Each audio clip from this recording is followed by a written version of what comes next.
Welcome you all in our classes provided by MDN Public School. Here is Anjali to teach you social science.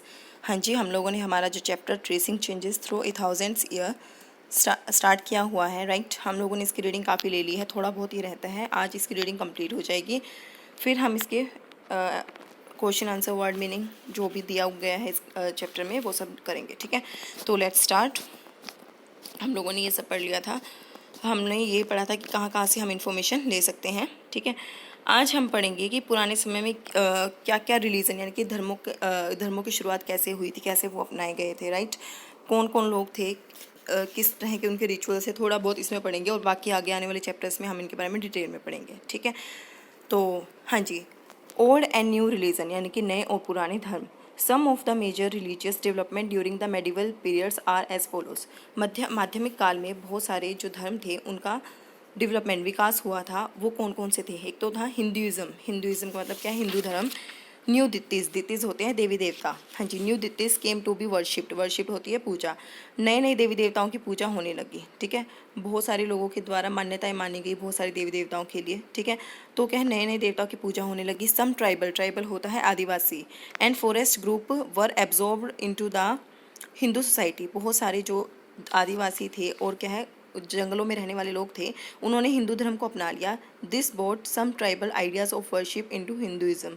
इसी कारण से बहुत सारे आदिवासी जो ideas थे वो क्या है हिंदू धर्म में भी अपनाए जाने लगे, यानी कि हिंदू लोग भी उनको मानने लगे, ठीक है। आगे है construction of temple become an important activity among the Hindu rulers. जो मंदिरों का निर्माण था ये हिंदुओं के लिए सबसे ज़्यादा महत्वपूर्ण माना जाता था, ठीक है। आज भी आप लोग देखते होंगे कि बहुत सारे मंदिर हज़ारों सालों से खड़े हैं, मतलब कई मंदिरों को बने हुए 100 साल से भी ज़्यादा हो चुके हैं, ठीक है। तो ये ना उनकी मान्यता के कारण हुआ, क्योंकि वो मानते थे कि मंदिरों का निर्माण होना चाहिए। द इम्पोर्टेंस ऑफ ब्राह्मण्स और द प्रिस्ट ग्रू। जो ब्राह्मण थे और जो हमारे पुजारी थे उनकी जो महत्वता थी, मतलब उनकी इम्पोर्टेंस क्या हो गई, बढ़ गई। They had a dominant position in the society. Dominant का मतलब होता है प्रमुख, वो क्या है सोसाइटी में एक प्रमुख स्थान पर आते थे।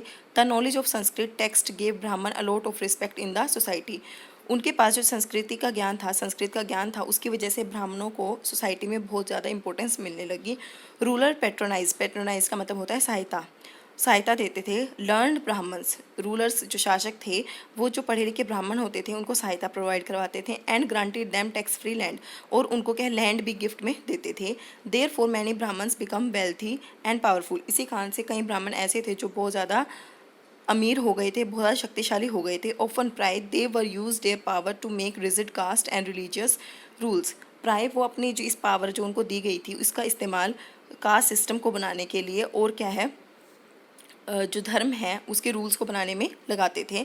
The emergence of idea of bhakti was one of the major development of this period. जो भक्ति जो कंसेप्ट है ना, हमें भगवान की भक्ति करनी चाहिए, ये कंसेप्ट क्या है उसी टाइम में क्या हुआ, डेवलप करने लगा, यानी कि विकसित होने लगा। अराउंड 7th सेंचुरी AD, 7वीं शताब्दी में many Hindu religious thinker of South India began to challenge Brahman dominant in the field of religion. हाँ जी, बहुत सारे हिंदू धर्म थे जो कि साउथ इंडिया में रहते थे, अब वो ब्राह्मणों के लिए एक चैलेंज बनने लगे थे धर्म के स्थान पर। हाँ जी, धर्म के क्षेत्र में क्या हुआ, साउथ इंडिया में कुछ ऐसे लोग थे जो ब्राह्मणों के आगे चैलेंज बन गए। दे सेट ऑन भक्ति, वो क्या है भक्ति पर विश्वास रखते थे। पर्सनल डिवोशन टू गॉड, यानी कि केवल भगवान की अपनी पर्सनल भक्ति करो। भक्ति did not require any middleman और प्रीस्ट एंड इलेबरेट रिचुअल्स। उनका मानना था कि जब हम पूजा करते हैं, भगवान की प्रार्थना करते हैं, उसके लिए हमें किसी मिडिल मैन की ज़रूरत नहीं है, इसका मतलब किसी पुजारी की ज़रूरत नहीं है। द भक्ति movement attached people from all section of society. इसी वजह से जो भक्ति का कंसेप्ट था सभी लोगों के क्या है समझ आने लगा, ठीक है, सभी लोग उसको अपनाने लगे। बट इन नॉर्थ इंडिया, लेकिन जो हमारा नॉर्थ इंडिया था, उत्तर भारत था, it became only around in the 13th century. ये क्या है 13वीं शताब्दी में वहाँ पर स्टार्ट हुआ। हाँ जी, वो उनका मानना था, जो ब्राह्मण थे वो तो कहते थे कि ये रिचुअल करो वो रिचुअल करो, ठीक है। लेकिन जो साउथ इंडिया में जो हिंदू लोग रहते थे उनका मानना था कि भगवान को किसी पुजारी या मिडिल मैन की ज़रूरत नहीं है, बीच में किसी आदमी की ज़रूरत नहीं है, ठीक है। ना ही उनको ये सख्त जो रूल्स बनाए गए हैं इनकी ज़रूरत है, वो तो सिर्फ भक्ति मांगते हैं, ठीक है। पैट्रन, पैट्रन का मतलब क्या होता है, ये देखिए लेफ्ट साइड में दिया हुआ है। Patron means an influential and wealthy person. Patron का मतलब वो पर्सन होता है जो किसी दूसरे पर्सन को इन्फ्लुएंस कर सकता है, हु सपोर्ट अनदर पर्सन, या फिर दूसरे पर्सन को सपोर्ट करता है, like an artist, A craft person and A learned man और ए नोबल। जैसे कोई आर्टिस्ट है, खुद आर्टिस्ट है, तो दूसरों को क्या कर सकता है, इन्फ्लुएंस कर सकता है, ठीक है। एक क्राफ्ट पर्सन है, ठीक है, खुद उसको कलाकृतियाँ आती है, वो दूसरों को सिखा सकता है, ठीक है।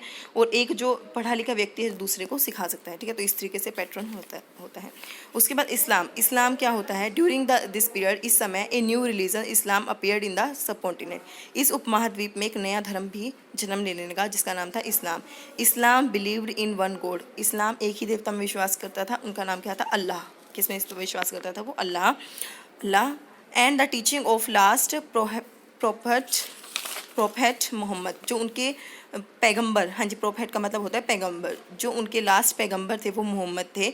The teaching of prophet Muhammad are written down in the holy book called Quran. हाँ जी, उनका पैगंबर मोहम्मद की जितने भी होली थे, मतलब जो भी वो मानते थे या उनकी भावनाएं थी, मतलब या उनके विचार थे, वो सब के सब एक बुक में लिखे गए जिसका नाम क्या था, Quran.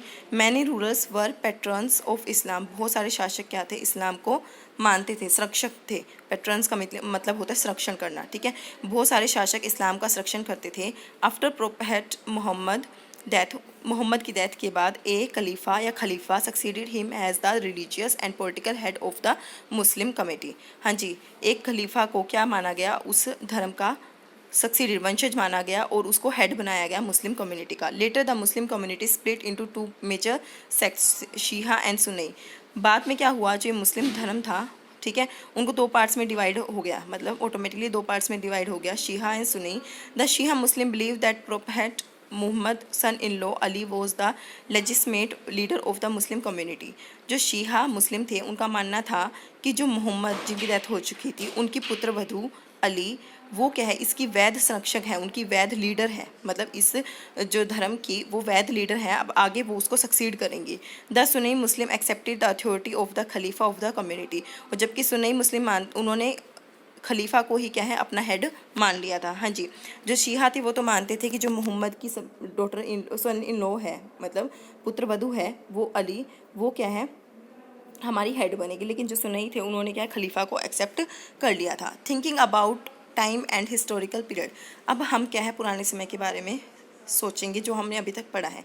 In the 19th century, 19वीं शताब्दी में, many British historians like James mill who wrote history of British India in 1817, बहुत सारे जो ब्रिटिशर्स थे उन्होंने अपनी अपनी बुक्स लिखी, जैसे कि जेम्स मिल, उन्होंने हिस्ट्री ऑफ ब्रिटिश इंडिया 1817 में लिखी। Were very critical of Indian culture, उसमें क्या इंडियन कल्चर के बारे में बहुत कुछ लिखा था।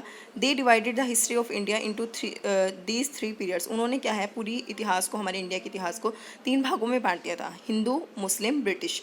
But this division was full of drawbacks, लेकिन इसमें बहुत सारी कमियाँ थी। It was based on the religion of the rulers, क्योंकि ये क्या है, जो शासक थे उनके धर्म के ऊपर निर्भर था, मतलब उनके शासक किस धर्म को अपना रहे थे उस बेस पर क्या है हमारे इतिहास को लिखा गया था। It ignore the significant historical development in the society, economic और culture.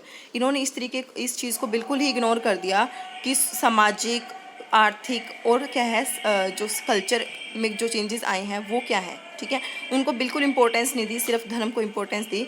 This division also ignore the rich diversity of the sub continent, और इसने क्या है हमारे जो उपमहाद्वीप में जो अलग अलग जगह हैं उनकी अलग अलग इंपॉर्टेंस है, कहीं गर्मी ज़्यादा है, कहीं सर्दी ज़्यादा, इस चीज़ को क्या है बिल्कुल इग्नोर कर दिया, ठीक है। This year we shall study the history of the medieval periods, in order to get clear picture of important changes in the history. अब हम इतिहास में जो चेंजेस आए हैं उनको जानने के लिए historian generally divide the past into 3 period. हमारे जो इतिहासकारक हैं उन्होंने हमारे इतिहास को 3 पार्ट्स में डिवाइड कर दिया है। दीज आर द एनिशियन, प्राचीन काल या अर्ली पीरियड, द मेडिवल और मिडल पीरियड यानी कि माध्यमिक काल, एंड मॉडर्न पीरियड यानी कि आधुनिक काल, ठीक है। This year we shall study the history of the medieval period. हाँ जी, लास्ट ईयर तो हमने एनिशियन यानी कि प्राचीन भारत के बारे में पढ़ा था, अब हम मध्यम काल के भारत के बारे में पढ़ेंगे। The word medieval comes from A Latin word which means middle age. जो मेडिवल है ये क्या है, लैटिन लैंग्वेज का एक वर्ड है, मतलब मध्यम आयु, ठीक है। दस the medieval period is period between the ancient and modern period. ये क्या है, प्राचीन भारत और आधुनिक समय के बीच का समय है। They are no such well defined criteria और general rules for the division of world history into ancient medieval modern period. ये कहता है कि कोई भी ऐसा क्राइटेरिया पहले से डिसाइडेड नहीं है कि किस बेस पे हम पूरे भारत के इतिहास को प्राचीन, माध्यमिक या आधुनिक काल में बांटे। So the periodization of history varies from one country to another. इस कारण जो ये पीरियड है ना हिस्ट्री का, वो अलग अलग कंट्री में अलग अलग माना गया है। The medieval period in India stretched रफली from the 8th to 18th century AD. जो हमारे इंडिया में माध्यमिक काल है वो 8 से लेकर 18वीं शताब्दी तक माना गया है। Thus in this unit we shall study the history civilization of India subcontinent during this period. इसी कारण हम यहाँ पर इतिहास और इसकी सभ्यता, इंडियन सभ्यता के बारे में पढ़ेंगे, यानी कि हमारा जो भारत है उसकी सभ्यता के बारे में पढ़ेंगे। The medieval period is further सब डिवाइडेड इंटू 2 पीरियड्स। हाँ जी, जो हमारा अब ये मध्यम काल था इसको भी हमने फिर 2 पार्ट्स में बांट दिया। अर्ली मेडिवल पीरियड्स जो कि 8 से लेकर 12वीं शताब्दी तक था, और लेटर मेडिवल पीरियड जो कि क्या है 13 से लेकर 18वां शताब्दी तक था। ठीक है। The medieval period has been marked up by drastic political, social and economic changes. ये कहता है कि जो मध्यम काल था उसमें बहुत सारे राजनीतिक, सामाजिक और आर्थिक चेंजेस आए। The culture that we inherited in the modern was the result of these changes. ये कहता है कि जो आधुनिक काल में आज हम जो चेंजेस देख रहे हैं, बहुत सारी चीज़ें ऐसी देख रहे हैं जो किसका परिणाम है, जो मध्यम काल में हुआ था उन चीज़ों का परिणाम आज हम भी देख रहे हैं। This period witnessed the remarkable spread of peasant society. इस समय में क्या है, जो किसान समुदाय था उसका ज़्यादा विकास हुआ। द राइज ऑफ रीजनल, यहाँ पर क्षेत्रीय and empirical state of the development of Hinduism and Islam as major religion. हाँ जी, और क्या है वहाँ पर क्या है, अक्षेत्रों का भी विकास होने लगा। ठीक है। इम्पीरियल होता है हमारे जो शाही स्टेट है, मतलब साम्राज्य का भी विकास होने लगा। और क्या है, जो हिंदू और इस्लाम धर्म था उनका भी विकास होने लगा। The arrival of European trading company, और जो यूरोप से कंपनियां, आपको पता है अंग्रेज आए थे इंडिया में, ठीक है, उसका भी विकास होने लगा। हाँ जी, ये कहता है कि जो मध्यम काल है उसमें क्या है, राजनीतिक, सामाजिक और आर्थिक बहुत सारे चेंजेस आए। ठीक है। और उन चेंजेस का परिणाम आज भी हम देख रहे हैं। ठीक है। ये कहता है कि उस टाइम क्या है, किसान जो समुदाय है उसका भी विकास हुआ, बहुत सारे क्षेत्रों का विकास हुआ। ठीक है। हिंदू और इस्लाम जो धर्म थे उनका विकास हुआ, और बहुत सारी यूरोपियन ट्रेडिंग कंपनी क्या है इंडिया में आई। The historians often face many problem in dividing the past into ancient, medieval and modern period. ये कहता है कि जो इतिहासकारक हैं उनको बहुत सारी समस्याएं आई जब वो हमारे इतिहास को बांट रहे थे प्राचीन, माध्यमिक और आधुनिक काल में। For example, medieval period is often contrasted with the modern period. क्या होता था कि जब मध्यम काल को हम आधुनिक काल से थोड़ा अलग करते तब उनको प्रॉब्लम आने लगी। Modernity reflect material progress and intellectual advancement. क्योंकि आधुनिक काल में तो हम क्या है, सिर्फ जो चीज़ें हैं जो प्रोग्रेस की हैं उनको, और क्या है जो हमारी बौद्धिक एडवांसमेंट है, मतलब जो अब सोचने की क्षमता है उसको लेने लगे। मतलब जो जो चीज़ें नई नई आई ना, जैसे कि गाड़ी हुआ, ये सब चीज़ें हैं आधुनिक काल में आई। ठीक है। इनको हम इसमें लेते हैं। This suggest that the medieval period did not progress in these areas but actually it was not. इसका मतलब तो ये है, अगर आधुनिक काल में हम सारे नए चेंजेस को हम ये कह दें कि आधुनिक काल में आए हैं, तो इसका मतलब तो मध्यम काल में हमने कुछ ही नहीं किया। ठीक है। तो लेकिन ऐसा नहीं है, तो इस कारण क्या हिस्टोरियंस को प्रॉब्लम आई। हाँ जी, ये क्या कहता है कि इतिहासकारक अगर ये बात माने कि जो भी नई नई चीज़ें आई हैं, ठीक है, वो आधुनिक पीरियड में आई हैं, तो इसका मतलब तो क्या माध्यमिक काल में हमने कुछ नहीं किया ना। इस वजह से क्या है, उनको इन दोनों में डिफ्रेंशिएट करने में बहुत ज़्यादा प्रॉब्लम आई। ठीक है। मेडिवल लाइफ, यानी कि मध्यम काल में लाइफ कैसी थी। During the medieval times in Europe के अंदर जो मध्यम काल था, many cities and kingdom were forfeited. उस समय क्या है, बहुत सारे जो शहर थे और साम्राज्य थे उनको आरक्षित किया गया। These made an attack by invaders, उसके ऊपर काफ़ी आक्रमणकारियों का आक्रमण हुआ। इन्वेडर्स क्या होता है, आक्रमणकारी। Specially the nomadic people were difficult, very difficult. Nomadic होता है खानाबदोश। हाँ जी, खानाबदोश लोग थे वहाँ पर, वो क्या है वहाँ पर आक्रमण करते रहते थे। The forts were made of BRICS, जो किले थे वो फिर क्या है बनाए गए, ठीक है, ईंटों से। And store with walkway and towers. ये कहता है कि फिर क्या हुआ, किले बनाए गए पत्थरों से और क्या है ईंटों से, और क्या है रास्ते और टावर्स भी बनाए गए। The guards defended the city from the strategic position. ये कहता है कि जो गार्ड्स थे, गार्ड्स होते हैं ना, मतलब जो बाहर खड़े होते हैं, सुरक्षा करते हैं, ठीक है, किसी किले की, महल की, वो क्या है राजनीतिक हमलों से क्या है उसकी सुरक्षा करते थे किले की। These forts also reflect medieval life in Europe. इससे हमें यूरोप की लाइफ के बारे में भी पता चलता है। इन किलों से अगर हम यूरोप की लाइफ के बारे में जानना चाहें तो वो भी जान सकते हैं। Consider Indian forts of medieval period in this context and find out more about the legacy of this period. हाँ जी, अब हम क्या है, अगर हम किलों को देखें, ठीक है, मध्यम काल के, तो हमें क्या है उस समय के लिगेसी यानी कि वैदिकता के बारे में काफ़ी कुछ जानने के बारे में मिलेगा, यानी कि उस समय क्या लीगल रूल्स वगैरह थे, ठीक है, उसके बारे में जानने को मिलेगा। आई जस्ट होप आपको ये चैप्टर समझ आया होगा, ठीक है। आपके टेस्ट शुरू होने वाले हैं तो आप उनकी प्रिपरेशन भी बहुत अच्छे से करिएगा, ठीक है। जो कंटेंट आपको प्रोवाइड करवाए गए हैं उनमें से ही आपके टेस्ट होंगे, तो उन कंटेंट्स को ही अच्छे से, जो वीडियो लिंक्स मैंने आपको प्रोवाइड करवाए हैं, ठीक है, आज तक, उस चैप्टर से रिलेटेड जो आपका टेस्ट में आएगा आप उनको दोबारा देखिए, जो क्वेश्चन आंसर लिखे हैं उनको लर्न कीजिए, उन्हीं में से टेस्ट बनेगा, ठीक है। तो ज़्यादा टेंशन मत लीजिएगा, लेकिन टेंशन भी लीजिएगा, ठीक है।